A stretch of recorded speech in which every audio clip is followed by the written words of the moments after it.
Donc on va maintenant corriger l'exercice 2. Donc vous placez tous les ans. Donc si on met tous les ans, ça veut dire qu'on va utiliser la formule de la somme. Donc on place 150 euros et je commence aujourd'hui le 27 mars 2019. Donc le taux est de toujours 1,2%. Et combien je vais avoir le 28 mars 2020? Donc je vais avoir combien de termes? Donc je vais avoir un nombre en 2019, un en 2020. Donc je vais donc avoir deux termes. Donc ma formule de la somme, ça va être 150 euros multiplié par 1 moins la raison 1,012 à la puissance le nombre de termes divisé par 1 moins la raison. Donc la puissance de nombre de termes, j'ai donc deux termes, un en 2019, un en 2020. Donc si on écrit la formule, donc on cherche donc le nombre, donc on va chercher le nombre suivant. Donc le nombre que je vais chercher va donc être égal à, donc je vais le noter C2, parce que c'est le capital au bout de 2 ans. Donc ça va être égal, mon premier terme 550, donc 550 multiplié par 1 moins la raison, donc 1 moins 1,012 à la puissance le nombre de termes. Donc j'ai deux termes, j'en ai un en 2019, j'en ai un en 2020. Divisé par 1 moins 0,2. 1 moins 0,12. Donc divisé par 1 moins 0,12.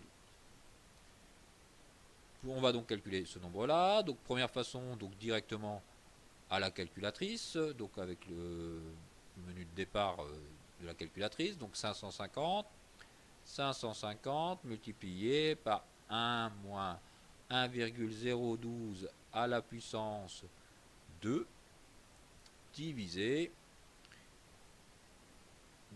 hop on avance, divisé, parenthèse, par 1 moins 1,012. Ce qui me donne donc comme valeur 1106,6 euros. Donc soit, donc au bout, le 28 mars 2020, je vais avoir 1106,6 euros. Deuxième, donc 1106,6. Deuxième façon de le faire, donc avec le menu maths financière de votre calculatrice. Donc je vais donc avoir la valeur de n qui va être donc être égale à, donc on va avoir deux façons, soit je mets 1, ma valeur initiale 550 euros, et je remets tous les ans 550 euros. Et je suis en train de chercher combien je vais avoir en valeur finale. Je retombe bien sur mon 1106,6. Donc j'ai bien mon 1106,6. Deuxième façon de le faire, toujours avec le menu maths financière. Donc avec le menu maths financière. Mais maintenant je vais mettre n égale à 2. Donc si je mets n égale à 2, par contre, j'ai été obligé de changer. Donc valeur initiale, je mets 0. Et j'ai toujours bien 2 550. La valeur de n, ça compte le nombre de fois où vous mettez 550. Donc si ça se passe bien, normalement je vais retomber sur le même résultat. Et je retombe bien sur le même résultat. Donc j'ai bien de mon 1106,6.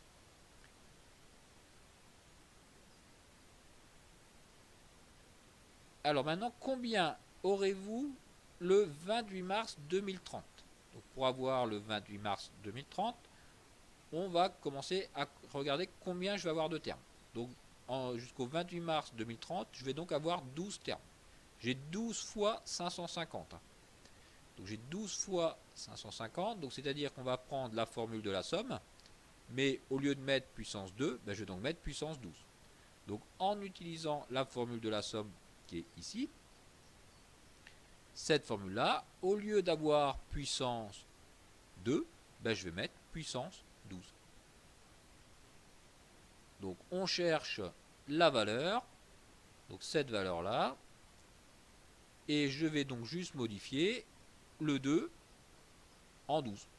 Donc 12 et la puissance, donc puissance 12.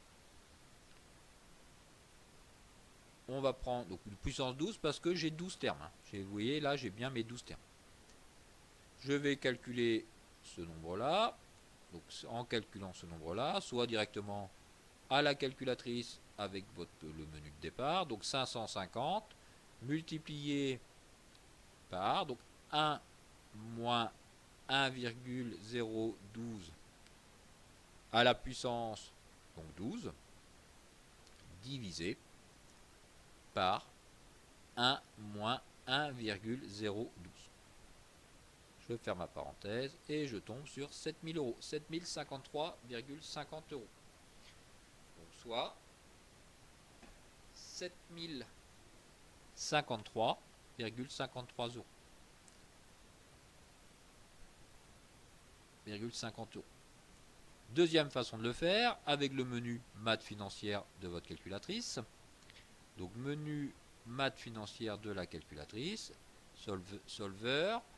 Je vais donc avoir ma puissance 12 valeurs, ma valeur initiale 0, 550 et je cherche ma valeur finale. Donc ma valeur finale, 7053. Donc voilà la première. Donc je vous rappelle, n égale 12, ça nous donne le nombre de... Donc n égale 12, ça nous donne le nombre de fois où on a mis 550 euros. Alors maintenant, certains d'entre vous l'ont peut-être fait comme ça, en mettant n égale 11, en mettant comme première valeur 550, les 11 suivantes, donc PMT 550, et ça fait bien aussi donc 12 valeurs, et on retombe bien, donc on cherche la valeur finale, et on retombe bien encore sur notre 7053.